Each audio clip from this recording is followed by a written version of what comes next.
दोस्तों नमस्कार। दोस्तों, एल्विश यादव एक ऐसा नाम जो हरियाणा के गुरुग्राम से निकलकर देश भर में खूब मशहूर हुआ, आज एक बार फिर से सुर्खियों में है।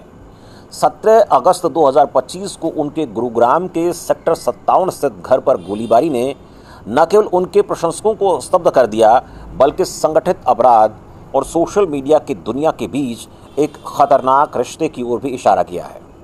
इस गोलीबारी की जिम्मेदारी हिमांशु भाऊ गैंग ने ली है, जिसने एल्विश के विवादास्पद अतीत को एक बार फिर से उजागर कर दिया है। हिमांशु भाऊ गैंग के इतिहास की बात करेंगे, एल्विश यादव की जिंदगी की बात करेंगे और उनके विवादों की गहराई से पड़ताल करेंगे, ताकि इस कहानी के हर पहलू को आप अच्छे से समझ सकें। घटना का पूरा ब्यौरा अगर बात करें तो 17 अगस्त 2025 को सुबह करीब 5:30 बजे गुरुग्राम के सेक्टर 57 में एल्विश यादव के घर के बाहर एक सनसनीखेज घटना घटी। नकाबपोश बदमाश 3 थे, 2 ने गोलियां चलाई, जैसा कि वीडियो में दिख रहा है। बाइक पर सवार थे, उन्होंने एल्विश के घर की दीवारों पर ताबड़तोड़ गोलीबारी की। पुलिस सूत्रों की माने तो हमलावरों ने 25 से 30 राउंड गोलियां चलाई, जो घर के ग्राउंड फ्लोर और पहली मंजिल की दीवारों पर लगी। इस हमले से इलाके में हड़कंप मच गया है और स्थानीय लोगों में भी दहशत का माहौल है। लेकिन राहत की बात यह रही कि इस दौरान एल्विश यादव घर पर मौजूद नहीं थे, वो कहीं बाहर थे। उनके माता पिता और घर में एक केयरटेकर था, जिन्हें कोई चोट नहीं आई है। ये जानकारी इस हमले के बाद, घटना के बाद सामने आई। गुरुग्राम पुलिस ने तुरंत मौके पर पहुंचकर जांच शुरू की है। फोरेंसिक टीम ने गोलियों के खोल बरामद किए हैं और अन्य सबूत भी जुटाए हैं, और इसके साथ साथ सीसीटीवी फुटेज की जांच भी की जा रही है, ताकि हमलावरों की पहचान की जा सके।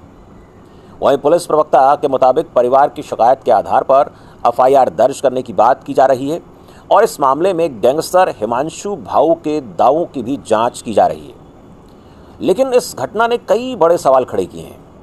आखिर एल्विश यादव को निशाना क्यों बनाया गया? बहुत बड़ा सवाल है।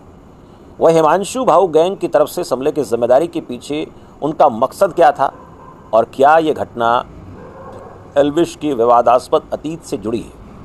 सबसे पहले आपको बताते हैं हिमांशु भाऊ गैंग क्या है, जिन्होंने जिम्मेदारी ली है।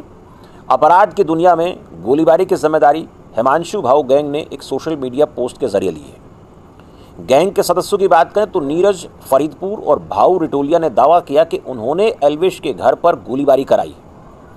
उनकी तरफ से पोस्ट में लिखा गया कि जय भोले की, हाँ भाई, राम राम सारे भाइयों को। आज जो एल्विश यादव के घर गोली चली है, वो नीरज फरीदपुर और भाऊ रिटोलिया ने चलाई है। इसको आज हमने अपना परिचय दिया है। बहुत घर बर्बाद कर दिए इसने सट्टे का प्रमोशन करके। और गैंग ने यह भी चेतावनी दी है कि जो भी सट्टेबाजी को बढ़ावा देगा, उसके खिलाफ ऐसी ही कार्रवाई हो सकती है। हिमांशु भाऊ कौन है? हिमांशु भाऊ, जिसे हिमांशु यादव के नाम से भी जाना जाता है, हरियाणा के रोहतक जिले के रेटोली गांव का रहने वाला है और उम्र कोई 22 से 23 साल है। दिल्ली एनसीआर क्षेत्र में एक कुख्यात गैंगस्टर ये बन चुका है, जिसे छोटा डॉन भी कहा जाता है। उसका गैंग लॉरेंस बिश्नोई गैंग का कट्टर दुश्मन माना जाता है, और ये दिल्ली, हरियाणा, पंजाब और राजस्थान में फिलहाल सक्रिय बताया जा रहा है। हिमांशु के खिलाफ हत्या, रंगदारी, लूट और धोखाधड़ी जैसे 18 से ज़्यादा मामले दर्ज हैं।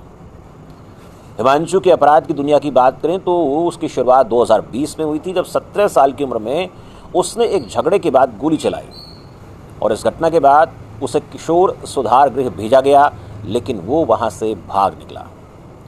और इसके बाद उसने तेजी से अपराध की दुनिया में कदम रखा, आगे बढ़ता गया। रोहतक, झज्जर, दिल्ली और उसके आसपास के कई इलाकों में उस पर कई मामले दर्ज हुए। 2022 में वो कथित तौर पर जाली पासपोर्ट के जरिए भारत से फरार हो गया, और उसकी आखिरी लोकेशन पुर्तगाल में बताई गई। इंटरपोल ने 2023 में उसके खिलाफ रेड कॉर्नर नोटिस जारी किया और उस पर 2.5 लाख रुपए का इनाम भी घोषित किया। हरियाणा पुलिस की तरफ से 1.5 लाख और दिल्ली पुलिस की तरफ से 1 लाख रुपए का इनाम। हिमांशु भाऊ गैंग के इतिहास की बात करें, गतिविधियों की बात करें तो हिमांशु भाऊ गैंग ने पिछले कुछ सालों में दिल्ली एनसीआर में कई बड़ी आपराधिक घटनाओं को अंजाम दिया है। इनमें शामिल हैं रजौरी गार्डन में हत्या 2024, जून 2024 की बात है कि दिल्ली के रजौरी गार्डन में बर्गर किंग रेस्तरां में एक व्यक्ति की गोली मारकर हत्या कर दी गई थी, जिसकी जिम्मेदारी हिमांशु भाऊ और उसके भाई नवीन बाली ने ली थी। यह हत्या उनके एक साथी शक्ति दादा की हत्या का बदला लेने की बात उसके जरिए आई थी। वह राहुल फाजिलपुरिया की बात करें तो उस पर भी हमला हुआ 2024 में। जुलाई 2024 में एल्विश के करीबी दोस्त हैं और सिंगर राहुल फाजिलपुरिया की कार पर गोलीबारी हुई, जिसमें उनके फाइनेंसर की हत्या हुई और इस हमले की जिम्मेदारी भी हिमांशु भाऊ गैंग ने ली।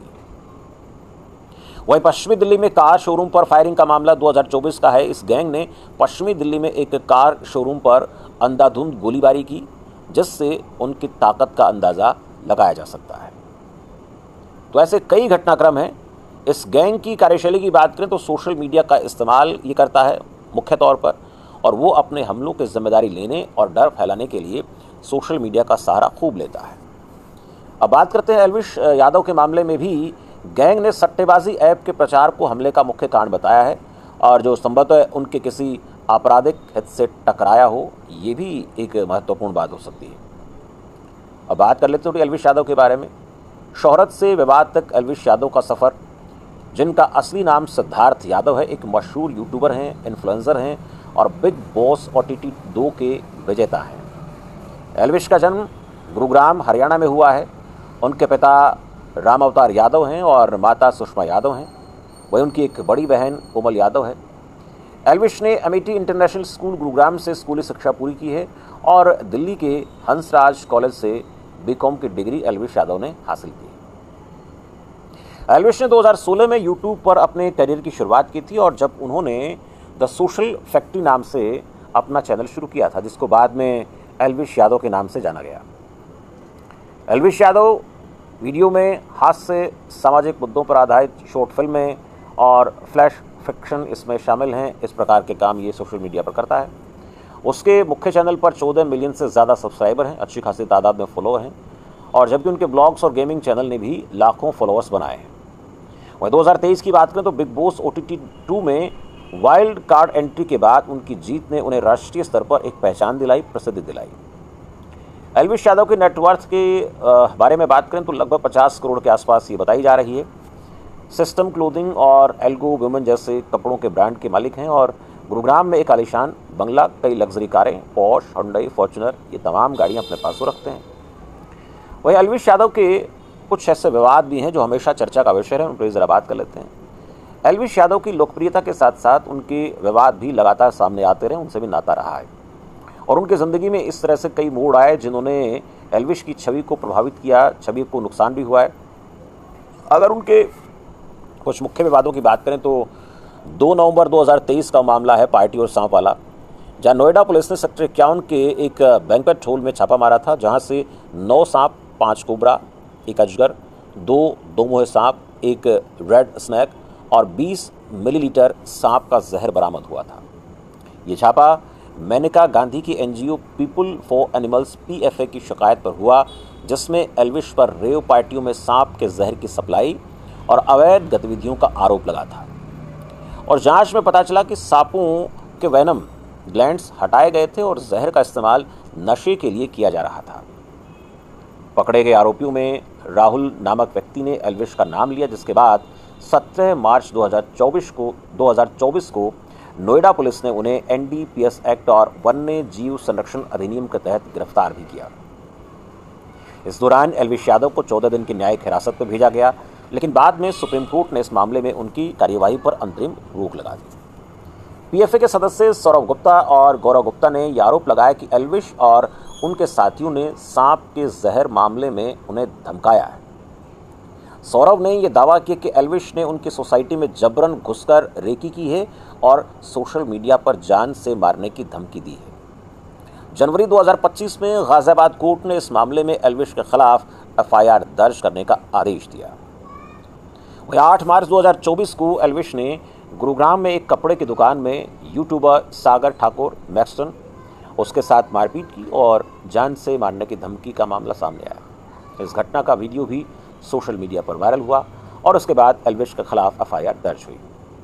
एल्विश यादव ने दावा किया कि सागर ने उनके परिवार को धमकी दी थी, जिसके कारण गुस्से में आकर ये घटना घटित हुई है, ऐसा उन्होंने कहा। बाद में इस मामले में उन्हें जमानत मिल गई। अक्टूबर 2023 में एल्विश ने गुरुग्राम पुलिस में शिकायत दर्ज की कि उन्हें एक अज्ञात नंबर से 1 करोड़ रुपए की रंगदारी मांगी है और इस मामले में एक व्यक्ति को गिरफ्तार किया गया, लेकिन जांच में ज़्यादा प्रोग्रेस नहीं हुई। अब बात करते हैं हाईबॉक्स ऐप घोटाला। 2024 में दिल्ली पुलिस की IFSO यूनिट ने हाईबॉक्स ऐप घोटाले में एल्विश यादव और अन्य इन्फ्लुएंसर्स को नोटिस भेजा। उन पर एक सट्टेबाजी ऐप को बढ़ावा देने का आरोप था, जो हिमांशु भाऊ गैंग के गोलीबारी के दावे से मेल खाता है। इस मामले में अभी जांच चल रही है। अब देखते हैं आगे होता क्या है। अप्रैल 2025 में जम्मू कश्मीर के पहलगाम में हुए आतंकी हमले की बात करें तो उस दौरान नेवी ऑफिसर विनय नरवाल की हत्या हो गई। उनकी पत्नी हिमांशी, जो एल्विश की कॉलेज की दोस्त थीं, इस हमले में विधवा हो गई। एल्विश ने अपने ब्लॉग में इस घटना पर दुख जताया और बताया कि हिमांशी ने उन्हें हमले की पूरी कहानी सुनाई। इस घटना ने एल्विश की संवेदनशील छवि को उजागर किया, लेकिन कुछ लोगों ने इसे पब्लिसिटी स्टंट भी करार दिया। एल्विश और हिमांशु भाऊ गैंग का टकराव, इसकी बात हम करते हैं।